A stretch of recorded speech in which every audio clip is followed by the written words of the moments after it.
দোস্ত, সামনে তো সেপ্টেম্বর মাস আসতেছে। সেপ্টেম্বর মাসটা তো তোদের আর্মিদের জন্য খুব স্পেশাল, তাই না? সাথে দুঃখজনকও। কিভাবে?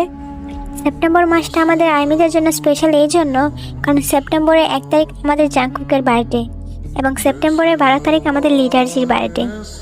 তাহলে দুঃখজনক বিষয় কোনটা? সেপ্টেম্বর মাসে আমাদের কিম তেয়ংয়ের দাদিমার মৃত্যুবার্ষিকী। আবার সেপ্টেম্বরের 2 তারিখ আমাদের আর্মি ফ্যান্টমের একটি প্রজাপতির মৃত্যুবার্ষিকী। তুই কি ঐশাপুর কথা বলছিস? ঐশিয়াপুর মৃত্যুবার্ষিকী। আবার সেপ্টেম্বরের 7 তারিখ এয়ন্তানের বার্থডে। সেপ্টেম্বর মাসটা জাংকুক এবং আর্মির বার্থডে উপলক্ষে আমরা আর্মিরা খুশি থাকলেও দিন শেষে যখন বিয়ের দাদিমা, ইয়ন্তান আর ঐশিয়াপুর কথা মনে পড়ে তখন মনের ভিতরে একটা চাপা কষ্ট সৃষ্টি হয়। তোমরা আমাদের আর্মিদের মনে সারা জীবন থাকবে।